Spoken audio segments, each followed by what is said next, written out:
Well, I'm really excited. I know I say that every single time, but I am genuinely excited to share this next conversation we're going to have. Another member of the 1973 state championship team is going to join me. You hear the names from the guys on the team, and this is one that every time you talk about the 73 team, this name gets brought up and people smile.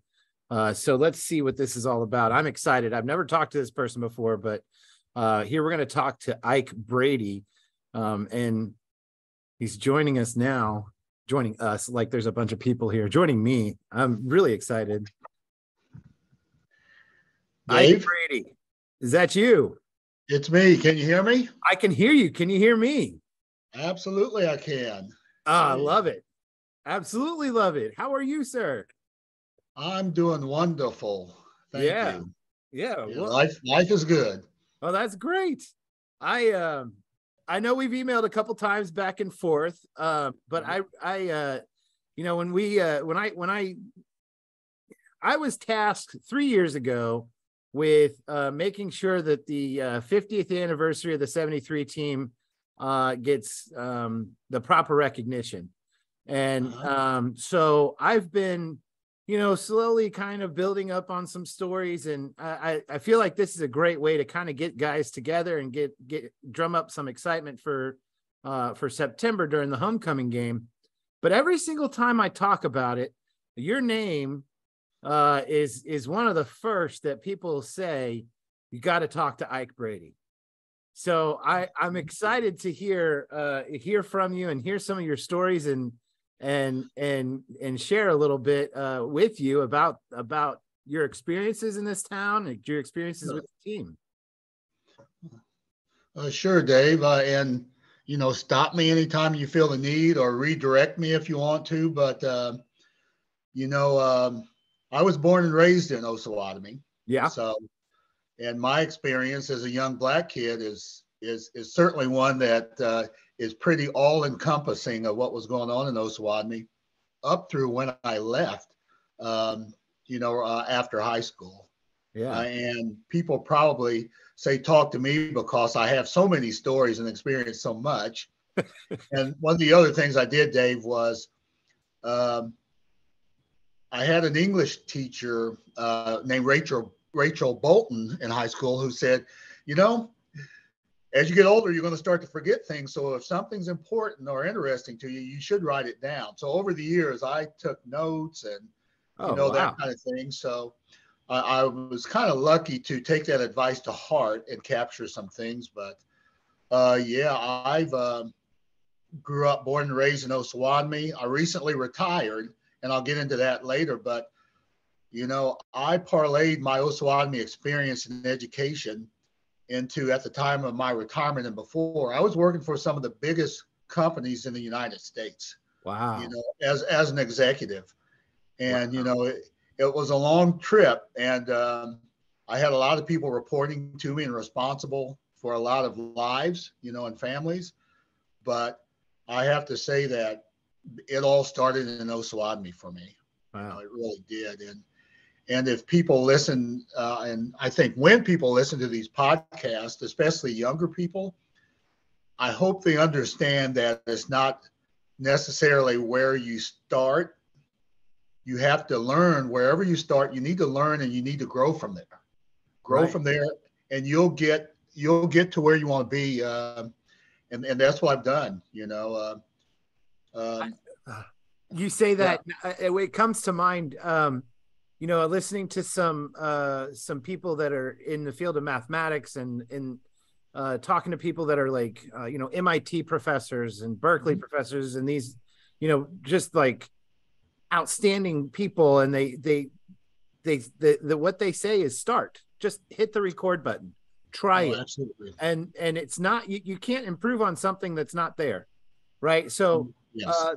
That's what I'm the most excited about with this podcast idea, is that it started. I've hit the record button. And so now we're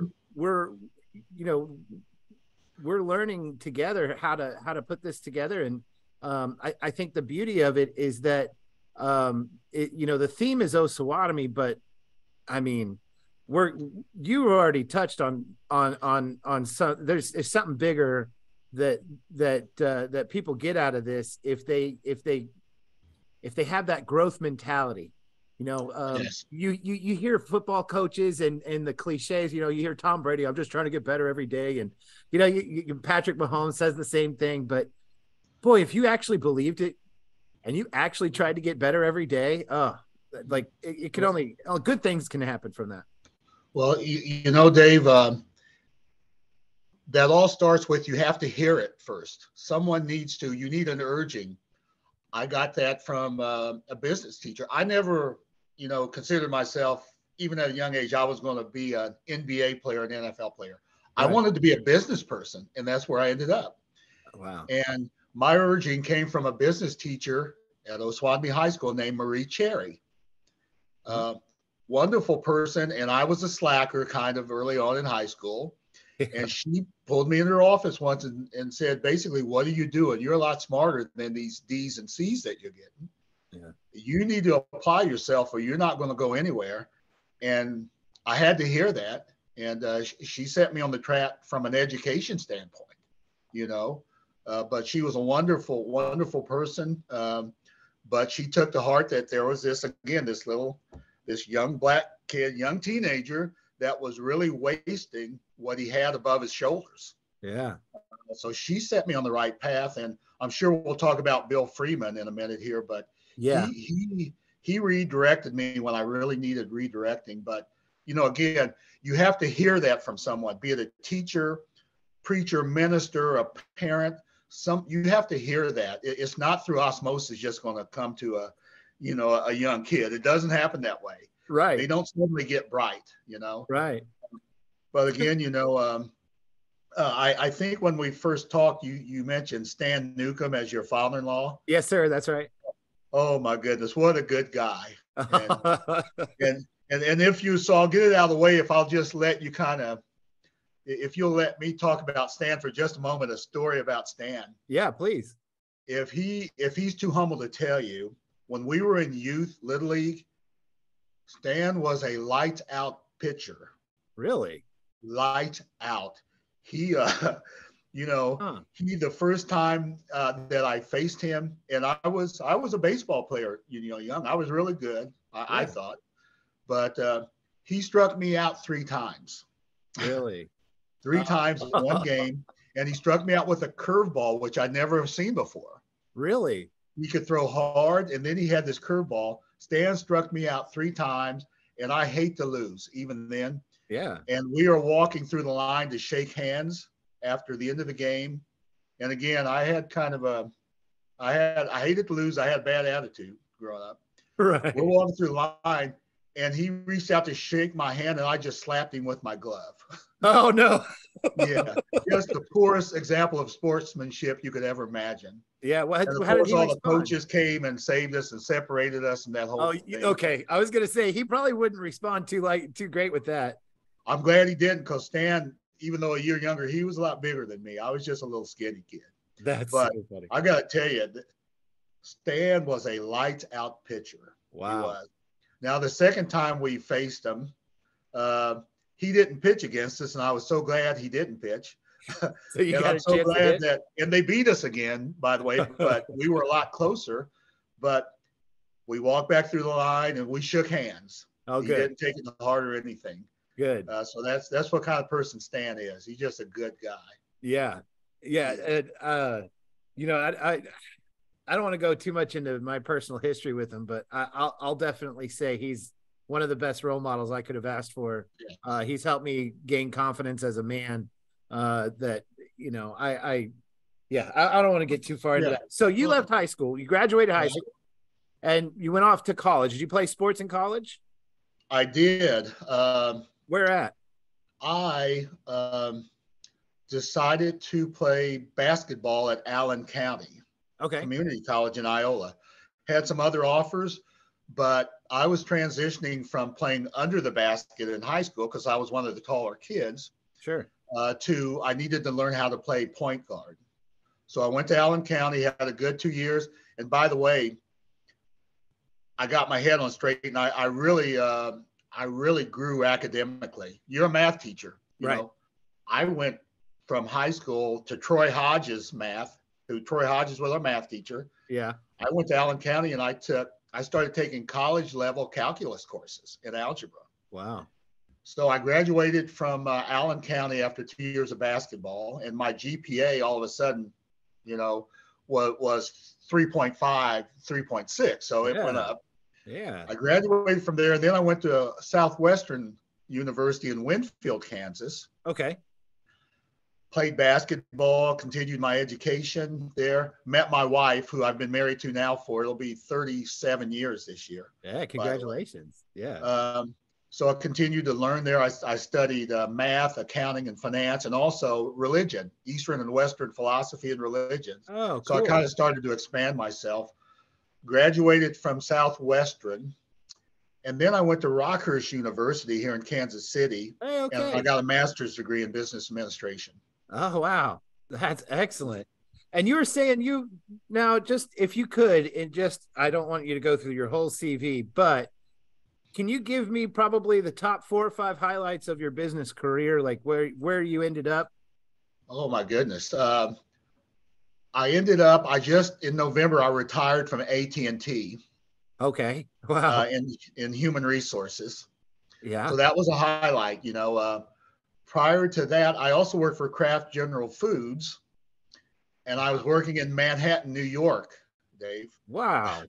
And I was sitting there, at the time, I'm in a meeting, and we had Virginia Slims as one of our brands, and I'm in a meeting there with Billie Jean King, Wow. and talking about, how we're going to brand Virginia Slims with their tennis tournament and how we would support women's organizations going forward. And wow. that was a big highlight for me. Wow. Just being part of, business and the corporate social responsibility to a broader world, including gender equity. So that was a highlight. Another one was I worked for Payless Shoe Source out of Topeka, Kansas. And I had an international job that took me to China, Japan, South America, Canada, Mexico. And, again, wow. It was just such an experience. As one of my friends from Osawatomie named Alan Skeen said, that's pretty good for a little kid from Osawatomie, Kansas. Yeah, I took the words out of my mouth. Yeah. Because I got to see the world. I got to meet, at Payless in Topeka, I got to meet Jesse Jackson, who I always enjoyed listening to. And, even John Lewis had a meeting at one point in time. So I got to interact with people. You actually met John Lewis? Yes, I did. I don't have my so the background on my laptop for the last year has been John Lewis and a quote of him saying that we need to make a good fuss. Good trouble. Good trouble. And That's I'm so upset that my computer reset. I don't have it on there anymore, but yeah, I am a big fan of his. I can't believe you actually met a kid from Osawatomie met John Lewis. Well, again, it's I got on the right path, Dave. I parlayed my education and learning, and I was always realistic about my goals, and that was to be a corporate executive. That's what I wanted to be. And I met him. Kraft Foods was one of the leaders from corporate America from a diversity and inclusion standpoint. And so we had a big diversity organization. And I did EEO audits and things like that as part of that organization. But we would invite people to come in and speak at some of our meetings and some of our gatherings. And he was one person that came in and talked. Wow. When I was with Kraft General Foods. So cool. Wow. Yeah. That's amazing. So now I want to get into some of the reason why I'm really doing this podcast is to get a pulse of this town. I want to know, there's an underlying current. So there's what you see in Osawatomie. there's the people, and then underneath it is a current. There's something about this town, and I'm drilling little wells to try and get into it. So from your perspective, what character traits did this town instill in you that you were able then to take on and move forward and take with you throughout your career? Well, I think as I look back on growing up in Osawatomie, the idea that you can stay within your own small community, which I was in the Black community that was concentrated on Chestnut and Walnut and South Street in Osawatomie, and that's where I grew up and learned. However, in the broader community, you have to expand yourself. You have to continually expand yourself. So as I grew up and I started doing things like attending football games, and I started seeing, as I said, your father-in-law threw a curveball. Right. I'd never seen one because in my little small community, we go out and play baseball and we throw the ball straight, fastballs. All of a sudden I'm out there, and it's an analogy, but now you're seeing a curveball because you've expanded yourself, and you're not successful until you expand yourself and see what else is out there, what other challenges that you need to grow into. That's what I learned. You can't, again, I'm a big proponent of public school versus private school. Sure. I'm a proponent of genders going to school together. I'm not a girls' school, boys' school thing. Sure. My wife is a retired school teacher. I don't believe, as I grew up and I witnessed corporate America, because I literally sat in meeting rooms with people who had grown up in private schools, and they've gone to all girls school, all boys school. And it was sometimes a challenge for them to be able to listen and learn from people that were not like them. It really was. It was really interesting because I knew who they were, and they'd say, "Oh, I went to Vassar." Well, and seriously, well, that's great. One guy that worked for me went to West Point before they were allowing women in, so he was a West Point grad, and now he's one of my supervisors, and he's managing female workers, and he struggled a bit because his experience had been at West Point, where it's all men. A 100% structure, 0% freedom. Well, that's one of the things I learned. You have to cross bridges sometimes. I took that out of Osawatomie. Once I got out of my small community, I got to witness. Athletes like Lynn Dickey. I grew up in that time. Yeah. And Tom Cooter and Garrett Dempsey and Ken Summerall and Charlie Cook, who could throw a baseball that he should have been a major league pitcher. I mean. You get out of your small community and you see things beyond what you're used to, and you learn from that. I love that you were able to do that as in a microcosm like Osawatomie itself is a small community, but you grew up in even a smaller community within Osawatomie. Yes. So having that experience, and I'm going to say the safety net of Osawatomie, of learning how to step outside of your community within the bigger community, helped you go from Osawatomie to bigger communities to Rockhurst, and then New York City. I'm sure that was. It absolutely did. You can get very myopic, and you can get tunnel vision as to how good you are, but also how bad the rest of the world is. Sure. And again, you talk about that undercurrent about Osawatomie.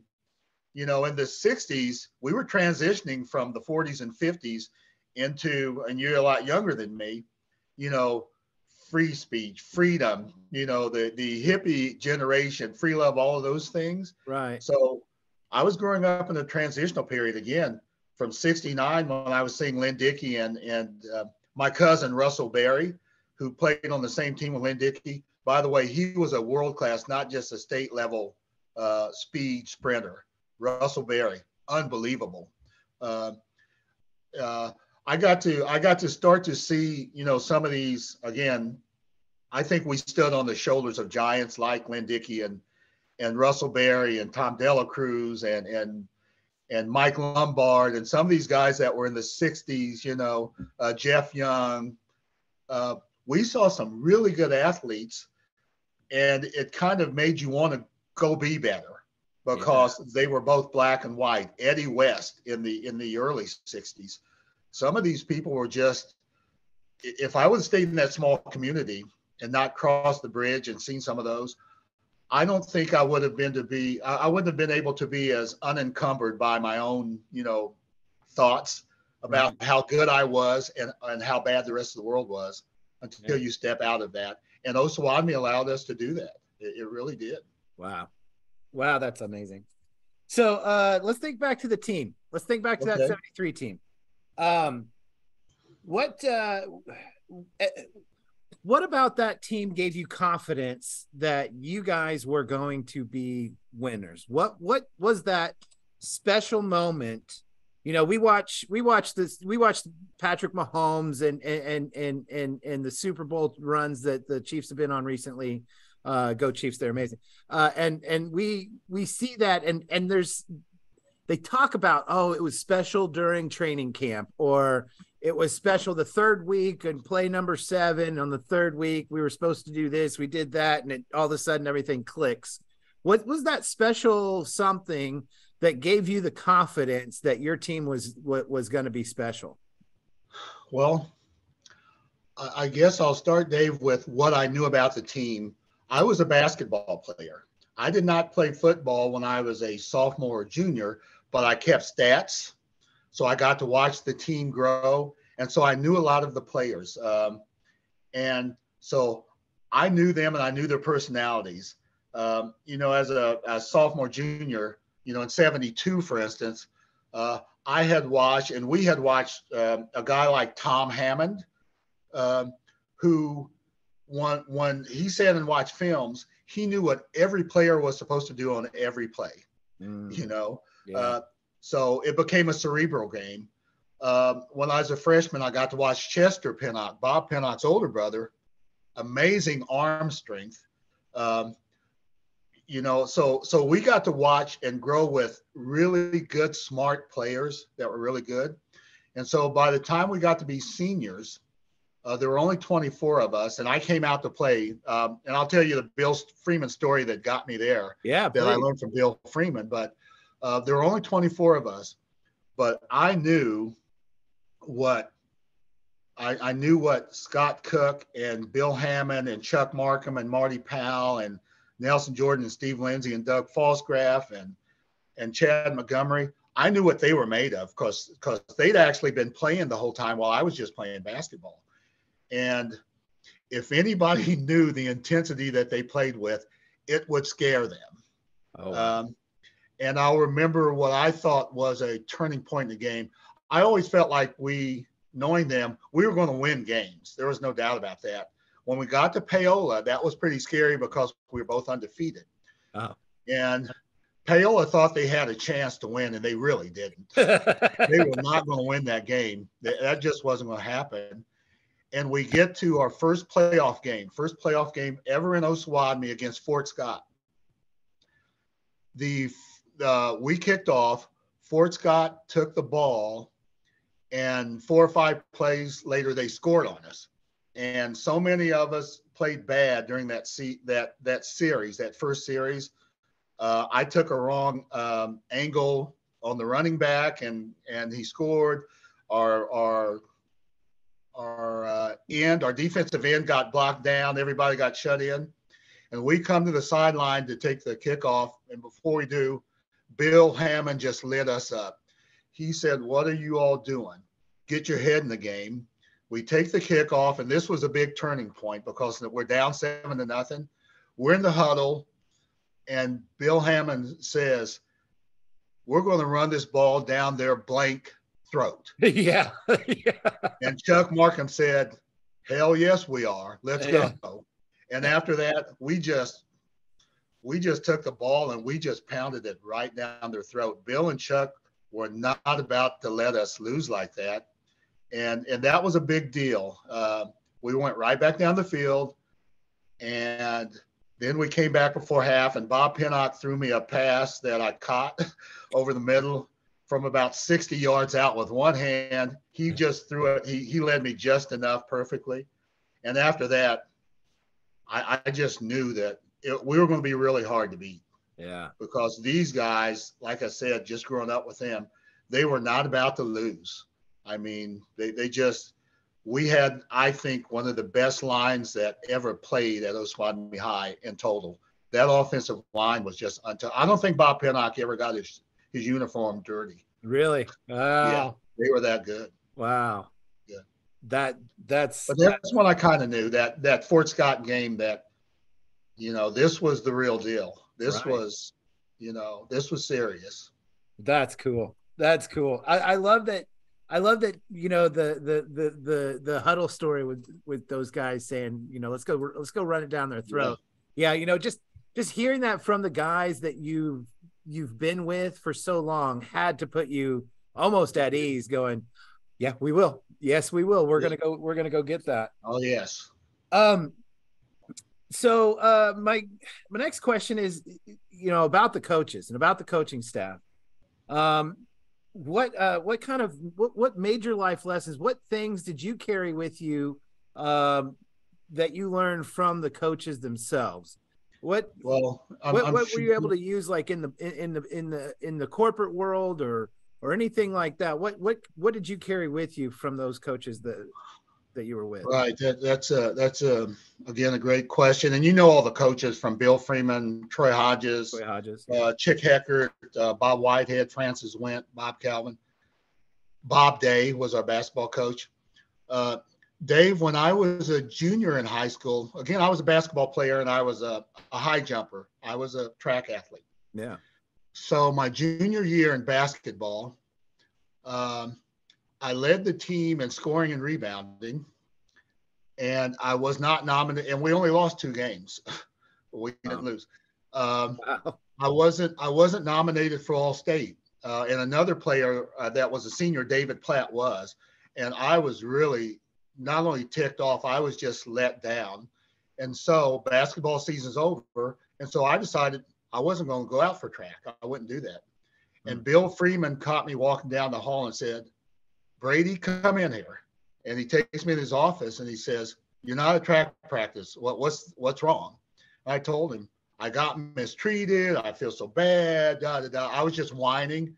And he said to me, "Well, why do you think that happened?" I said, "Well, I wasn't getting good grades, and Coach Heckard made me sit down for a game. And I think he held that against me." And Coach Freeman said, "Whose fault is that? Is that your fault or is that Coach Heckard's fault?"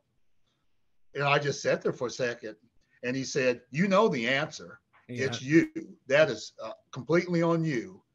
And he just sat me down. He talked to me and he said, "Hey, look, you can either pout about it, you can not go out for track, or you can buckle up your pants," or whatever he said, "hitch up your pants. You can get back in there. You can come out for track and you can show Coach Heckard what you're made of as a person." Wow. And I took from that, you know what, you can make excuses and you can point the finger at everybody else, but you need to look at yourself. And whenever I was faced with a tough circumstance in corporate America and I thought that, I was not going to be able to do it, I thought about that conversation.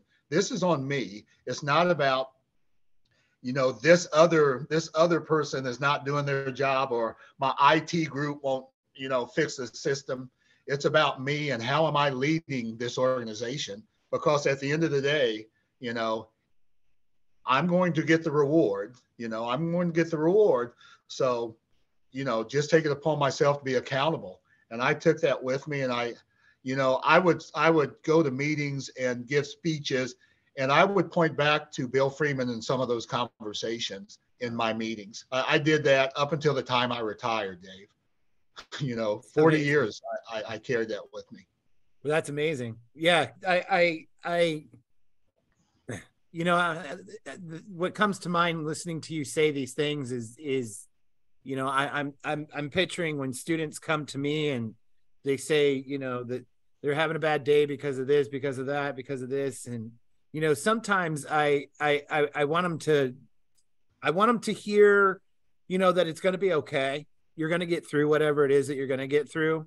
And I want to be able to say, It's time to put on your big girl pants and get to work. You know, it's time to just hitch up your britches and let's get to work. Cause that's ultimately what this whole thing about, which, you know, high school especially is the best time for you to make these mistakes and learn that the real meaning is character. And the best way to gain character and to develop character is to face adversity. And what Freeman taught you in that moment was, you got knocked down. Now show us how you get back up. Yeah. And again, that was on me. Awesome. It was. I love that he gave you ownership and he gave you that power. I'd never had it before. When I ever failed, I just crawl up in the ball and I'd whine and complain and blame everybody else. And also, one of his favorite sayings of mine, when you succeeded, yeah, he thought, you know, you've been trained, you've got the ability, you've been coached, you know what to do. And we do something good, and he'd say, what do you want, a medal or a chest to pin it on? That was one of my favorite sayings of his. He would say that to us. I mean, and he was right. It's like, you know, get back in the game. You know, the game's not over. You did a good job, but you know, don't pat yourself on the back too much. And, you know, again, you asked me about Osawatomie and about, you know, that season. I have to say, Dave, that from a support standpoint, if anybody wanted to look back at Osawatomie at that time period, it was so supportive of us.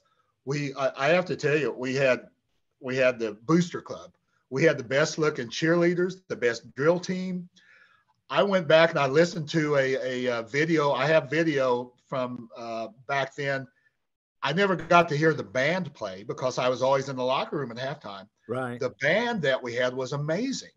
Yeah. I mean, they were absolutely, they would play, they did a Beatles medley that was just amazing. Oh, that's cool. You know, the support and the camaraderie around that town. You know, it was like Friday Night Lights in Osawatomie. Right. If you didn't get to the game half hour, 45 minutes ahead of time, you would not get a seat in the stands.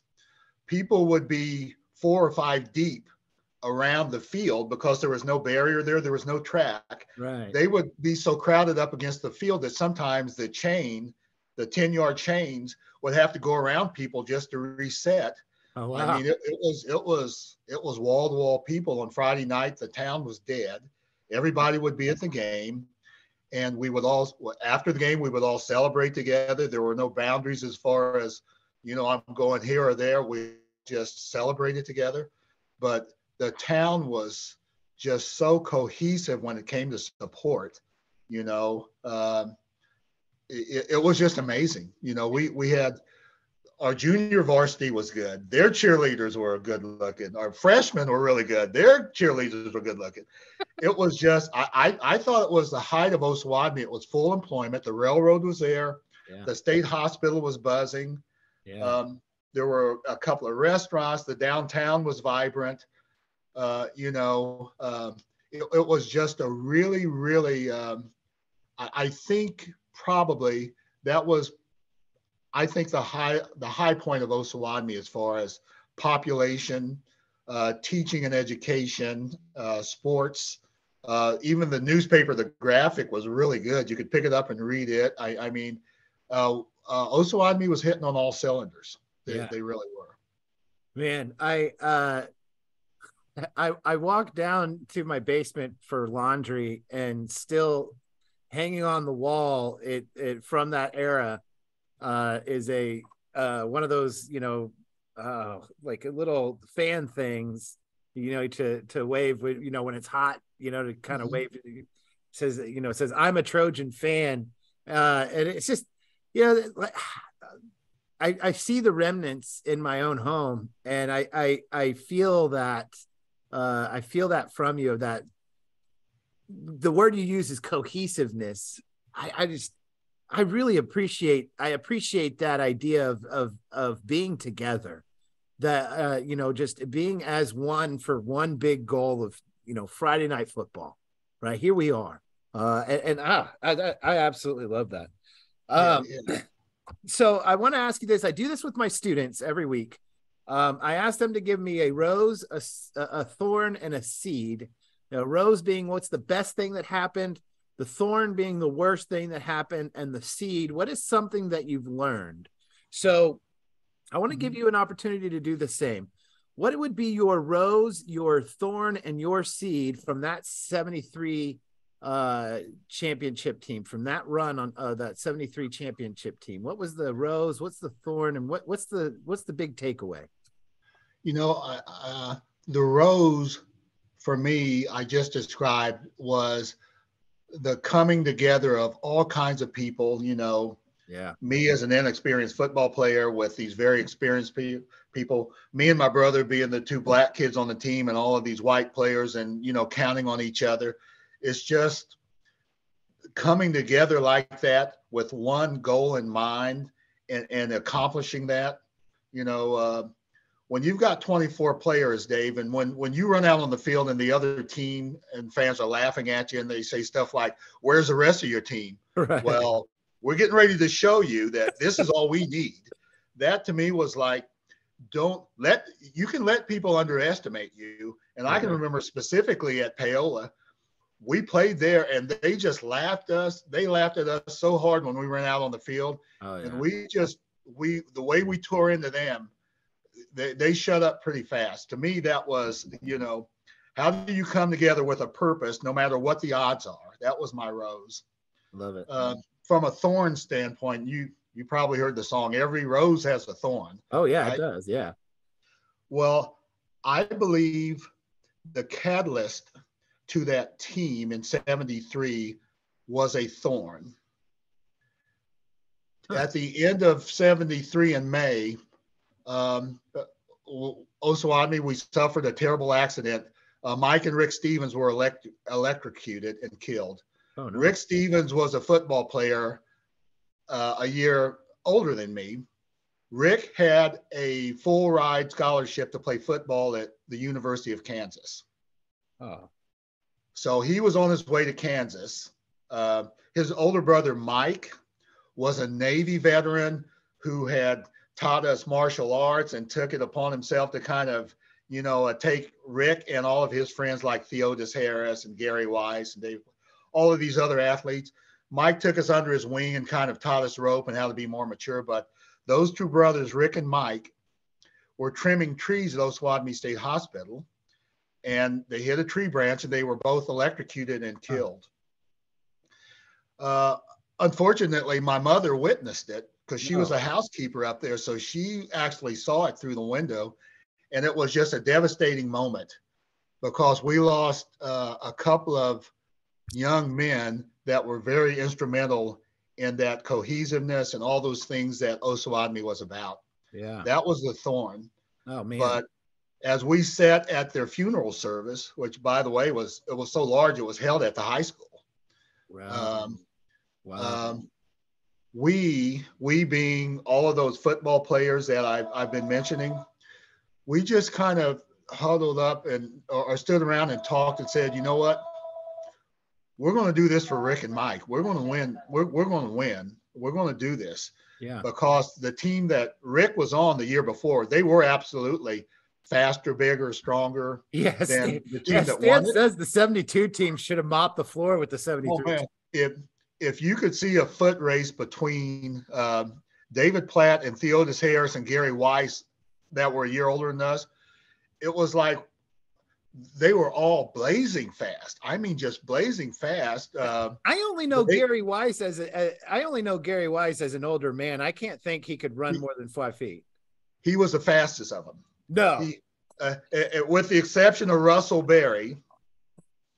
That's amazing. He was the fastest person that I've seen come through Osawatomie. Gary Weiss was. He just blazing fast.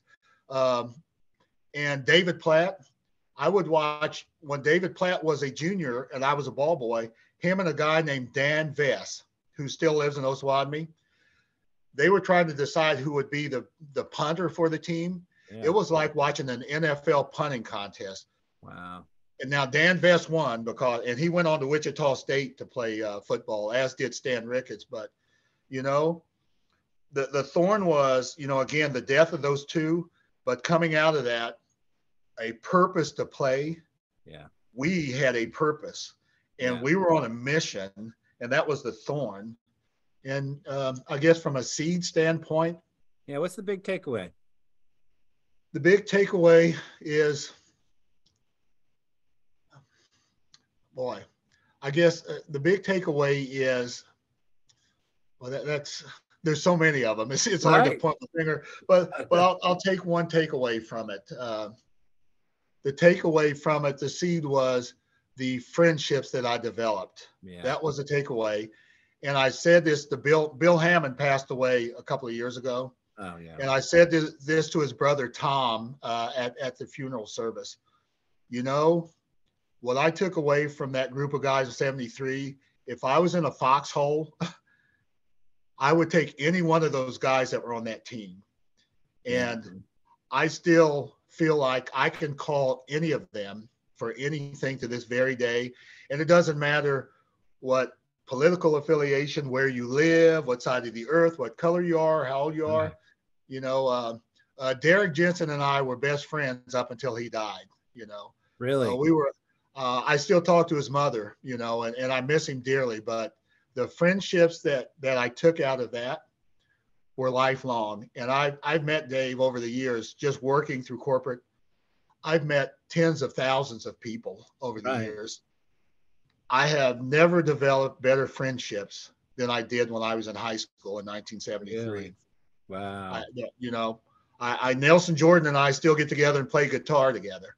Oh, that's cool. We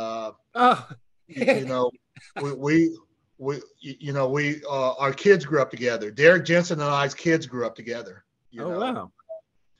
But I thought he lived in Seattle for a long time. He did.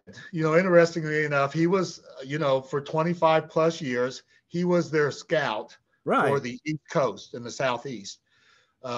He lived in Florida, but he worked in Seattle because he scouted the Southeast. I got you. When he retired, and by the way, when he was diagnosed with ALS, he came back to Osawatomie to tell me in person that he was diagnosed and that it was not a good outlook for him. Yeah. So before he passed away, he flew his mother, his two sisters, and his brother, his son, and me, and his wife all out to Seattle for his retirement dinner. We got to raise the 12-man flag at Seattle at the stadium. Wow. Jim Plunkett came, and the whole team and all of his players came. It was a really moving experience for his retirement dinner and celebration. But yeah, he coached, he scouted for Seattle for a long time. A little known fact is that their draft room, every NFL team has a draft room. Right. Seattle's draft room is called the Derek Jensen draft room. Are you serious? Yes. Yep. They named their draft room after him. Wow. That's incredible. Yeah. I didn't know that you guys were that close, honestly. Yeah. Dave, the last draft that he was able to do before he died. Yeah. They let him make their third round draft pick in person, and they actually called his house. I was there with him. This was just a few weeks before he died. Oh. I was there with him when they called and let him make the third round draft pick from his house in Florida. And of course, he was not able to speak very well at the time, but I was there with him when he made that. And a few weeks later, he passed away. But yeah, he was just a great guy. Do you remember who the pick was? I don't remember. I'll have to look that up. But I remember it wasn't like Russell Wilson or something. No. I'm trying to think of famous Seattle third round picks, and that'd be the only one I could think of. But it was pretty exciting, and I was there with him up to a couple of weeks, and his mother. I was when the diagnosis got bad. His mother called me and said, I think it's going to be real soon now. And I was going to get on the plane to go see him. And she said, don't come, it's too bad at this point. Oh man. But him and his my mother and my mother and his mother were pretty good friends growing up. But I still talk to his mother. She's down, lives in Dallas, outside of Dallas, Texas. Mm-hmm. I still talk to his brother. Steve is in Osawatomie.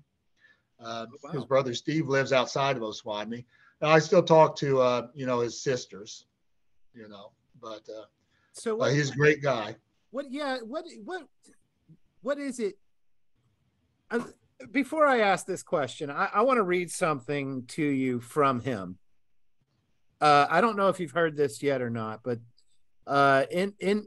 we have in the lobby of the Max Steel Gymnasium, there's a little thing with the 50th Super Bowl homecoming little certificate thing, and there's a golden football from the NFL because he played in a couple of Super Bowls, has quite possibly the greatest highlight of Super Bowl history, and he has a little just a little placard there, and this is what it says, and this is from Derek. He says, each of us has to deal with adversity in our own way. I believe in order to achieve any goal, there are three major components: character, ability, and determination. But I also believe that with the support of good people, family, and friends, it's a much happier and much more enjoyable journey. What do you think it is that made Derek Jensen so special? Wow. Character, he got straight out of Osawatomie, I can tell you that. Yeah, he did. Playing football in Osawatomie developed his character, no doubt about it. His ability was, I think, somewhat God-given. Bill Freeman showed us what made Derek special in a film once. He showed us a play, not just one, he showed us several. Derek was a running back. When the ball was snapped, Derek was already a half step ahead of everyone else. For whatever reason, he heard the snap counter, saw the ball move. We would still be in our down position, not moving, and he was already a step ahead of us. Oh, wow. And that you just don't see. I mean, he was quicker than us. That reaction time, he just had it. And what was the third one? That was character, ability, and determination. That came from the hayfields of Osawatomie, because I worked a lot of them with him. Now, anything from Osawatomie over. Oh, go ahead. No, I was going to say, legend has it he would wear a 50-pound vest, and he did. Wow, he did.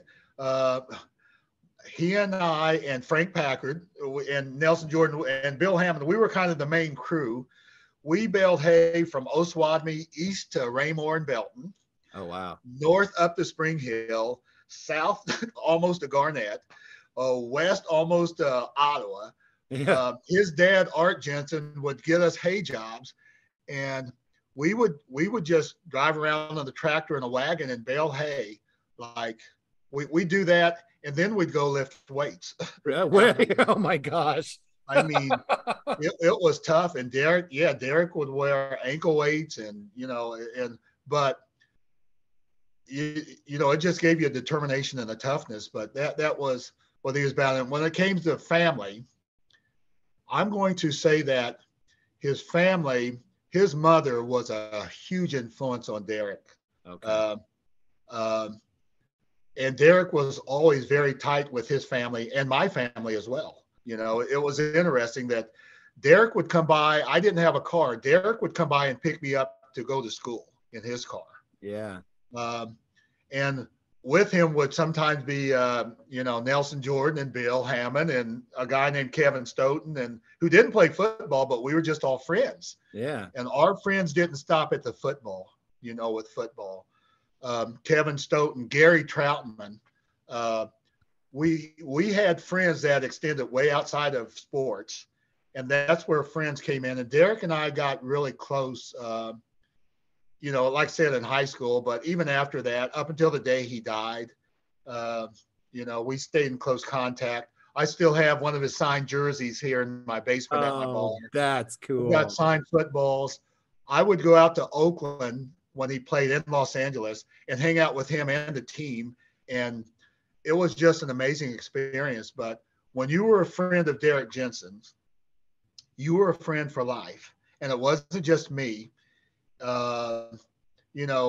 If any, not only coaches, but teachers, If they called him up and said, "Hey, I wanted to go to a game," or "Hey, I'm going to come out and visit you," it just happened. He would make it happen. He was a friend for life person, great person. I miss him dearly. Sure. And he was an exceptional football player, for sure. He really was. In the math classroom, when I'm teaching students, I look at two main categories with each one of my students, and I try and do this, with my kids as early as I can in the semester to help them.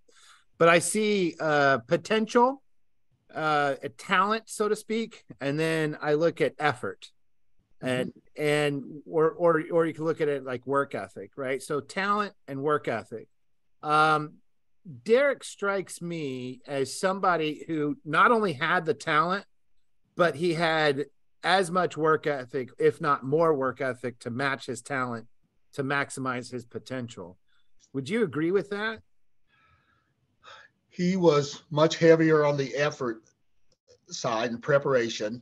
Yeah. His talent, Derek's talent, it's so funny. He didn't accept any limitations to his talent, which made him really special. We would go out and foot race, and I was just a little bit faster than him, and he just hated it. He would never admit to it. He until the day we died. Seriously, Dave, he knows that he's going to pass away soon, and he's still arguing with me about who was the fastest. No, 40 years ago, 45, and he always believed in his talent, which is good. You got to have that confidence. Yeah. But when it came to effort, I'll give you another example, of Derek Jensen and who he was as a person. We were playing a football game at Gardner, Kansas. Okay. There was no way in the world that they even had a chance to beat us. And it's right before halftime. And, again, their fans are laughing at us. There's not very many of us, And we're up probably 21-0. It's just before half. We give Derek the ball, and he's running for a touchdown.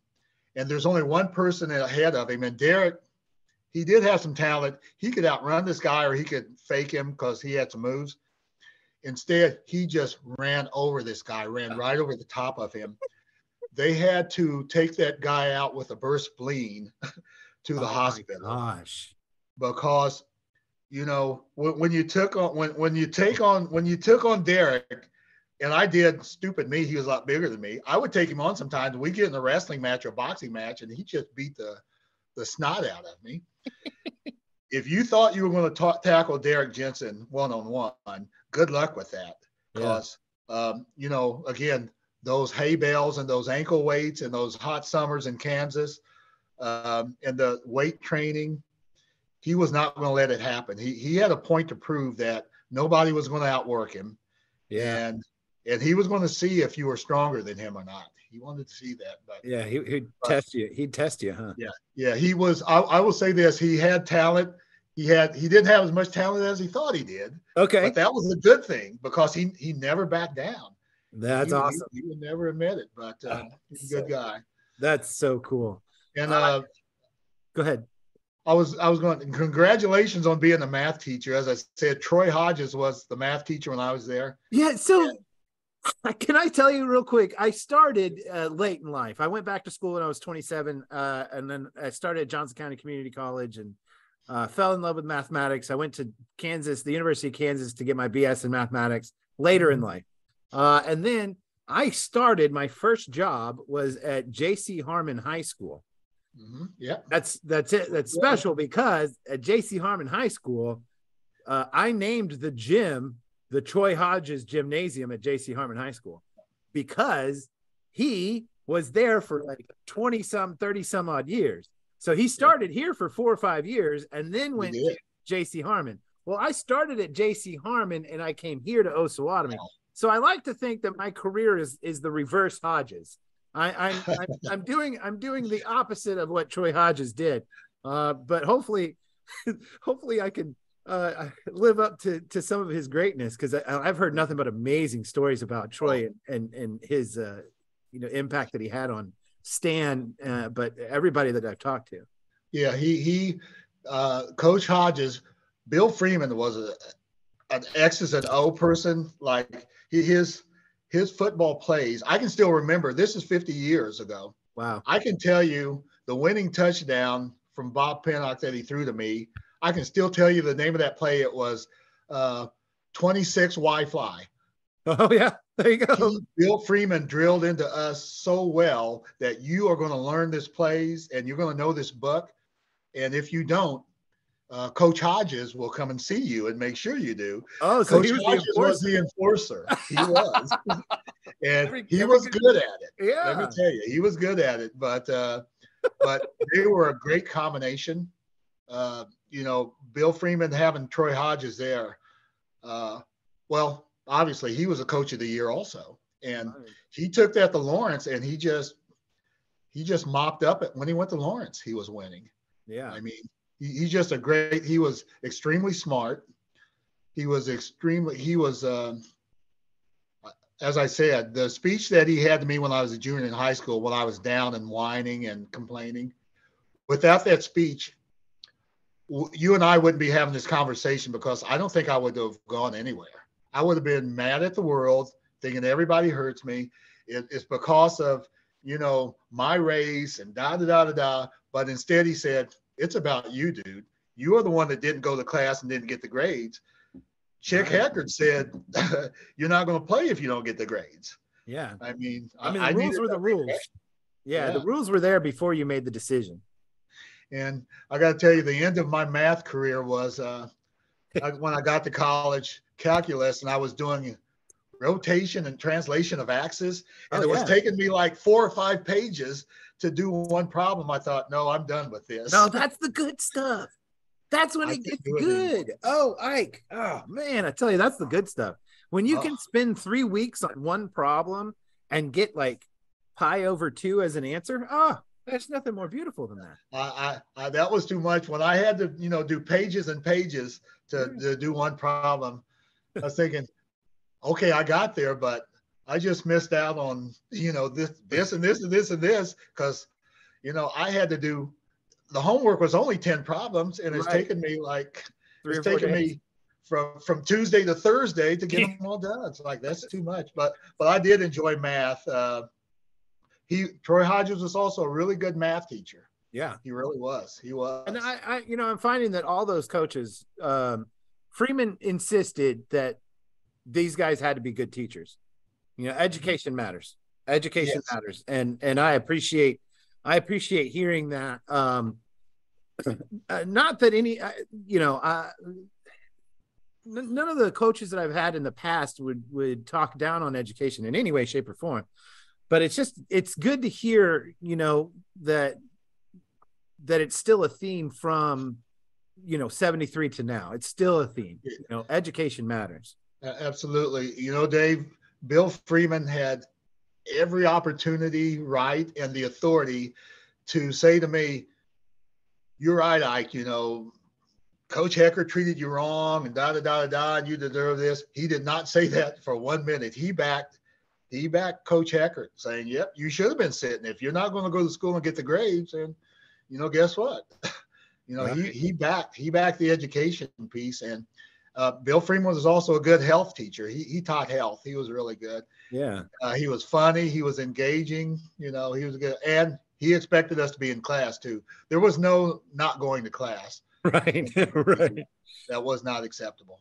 Last thing, and then I'll let you get back to your day.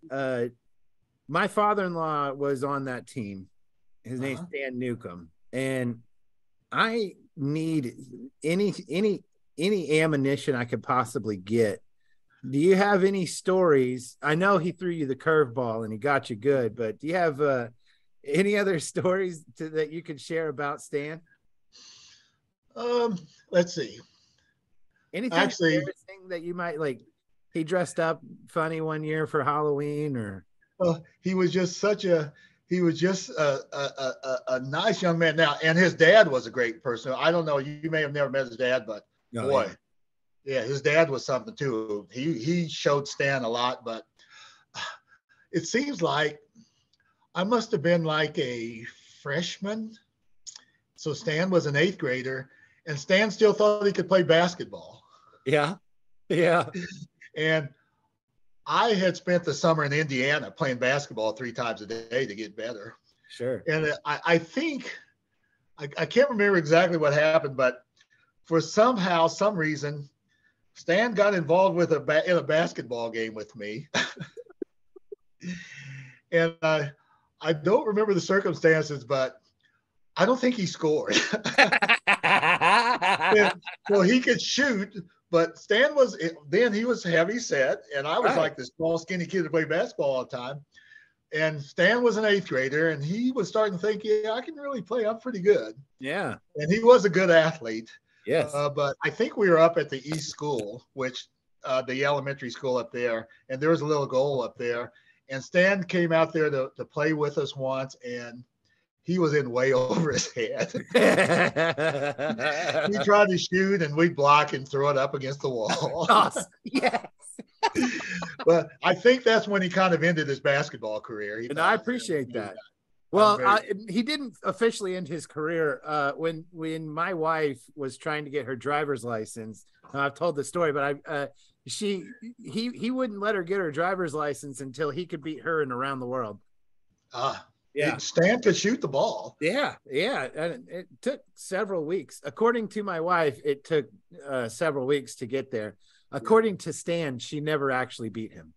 Stan could really shoot the ball. But again, I'll go back to what I said before. He was a lights out youth pitcher.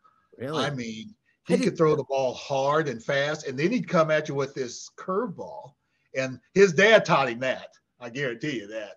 That's crazy. I'm pretty sure that I don't think Stan probably pitched and lost a youth baseball game in Little League in Osawatomie. Wow. I can't imagine anybody ever beat him. Wow. He was that good. Yeah, he's gonna be that's cool. He'll love to hear that. Because I had no idea. No. He never talks about playing baseball. He talks about coaching, right? He'll talk about coaching some of the kids who graduated 80, 81 in that era, but he doesn't talk about when he was a player. If I remember correct, he threw right-handed, but he batted left-handed, if I remember right. Yeah, that's right. He hit a few home runs too. He could hit the ball, but from a pitching standpoint, Dave, I have to tell you, and I have a little book here that this woman put together of newspaper clippings and articles from back then. I was batting 700 in Little League. Awesome. And shut me down. After I saw Stan Newcomb, I wasn't batting that anymore. he lit me up. And I think he probably hit a home run on us too. I'm pretty sure. That's too good. Oh, that's great. But I appreciate the time, Dave. And anytime you want to talk, just shoot me an email. I will. I absolutely will. Great memories and good luck. I like what you're doing. Thank you. Thank you very much. Again, there's a lot about Osawatomie that needs to be preserved and memorialized. Yeah. It was a great town, great people. And as I started with, you can go a long way out of Osawatomie because it's such a good foundation of learning, knowing people coming together, learning to be determined and tenacity. And there's a lot to come out of Osawatomie still and in the future, I think. I fully agree. Driving into the town, there's the big John Brown Moses painting, and the moniker, it says Osawatomie is a city of history and promise. And I see that promise bit, and I'm really thinking, this town, it survived a lot. It survived the start of the Civil War. It survived, floods from 52 or something like that. 51. It survived the railroad that came and went. It survived another flood in 2007. There's this survivability. There's this resilience that I'm starting to I don't want to say tap into, because I'm far from resilient. I'm not that man, but seeing that this town has that resiliency and giving it a platform, I think is my purpose with this is to find these stories and to find you guys and to put this together. I'm most excited to run into Gary Weiss right now. Yeah, I'm half tempted to drive out to his house and force him to watch this, because he's going to be tickled to think he was actually fast one day. Oh my goodness. He I can't even describe it. Like I said, if you saw him, Gary Weiss and David Platt and Theodis Harris in a foot race in the 70s, it was like watching an Olympic, 100-yard dash or 100-meter. I mean, they just flew, and Gary was the fastest of them. He was absolutely. There was no question. He was the fastest. Yeah, he absolutely was. He was. He's a really good guy too. He really is. Yeah, my interactions with him and his brother Chuck been pretty good. Yeah, and so tell him I said hey, I enjoy it, and tell Stan for sure. Tell Stan I said hey. And, absolutely, of course, absolutely. Hope he's doing well. He is. Yeah, he's good. He's just retired, and he's got grandbabies, and he's just had a grandson. The day of the John Brown Jamboree, when they had the parade, was the day his grandson was born. So he couldn't make it to that, but he's definitely. I was wondering why he wasn't there. I was hoping. I mean, Doug Falsgraf was there, Nelson Jordan and I, and Eugene Koger didn't make it, and Bumgarner didn't. But there's still a lot of guys around Osawatomie, and as I said, not one name could I mention on that team that I wouldn't want to be in a foxhole with. Sure. I mean, because these guys were tough, determined, and loyal. I mean, just like I got your back, and we had to have each other's back. But they're really good guys. It was a confident loyal. Like I feel as though when somebody says, hey, I'll be there, sometimes they're not there. But when that loyalty, I feel with that group, it just seems as though if somebody said they were going to do something, you knew that it was getting done. Oh, and as I said, when Bill Hammond was on the sideline chewing on us, and man, it wasn't because he was mad at us. He was mad that he knew we could do better. Right. I mean, his expectation was, what in the world are you doing taking the wrong angle? Why did you miss a tackle? Right. That's not you. Yeah. It wasn't. It's constructive criticism. Yeah. And and it was sometimes it was R or X rated, but you got the message. You got the message. But right. Hey, again, Dave, anytime, just let me know. Absolutely. Thank you so much for this. And I really appreciate it. I look forward to hopefully seeing you at homecoming weekend when we get to celebrate the 73 team. And I really look forward to finally meeting you and get a chance to shake your hand. Okay, Dave. Well, thanks. Right. I appreciate it. Absolutely. Enjoy the rest of your day. Thank you so much.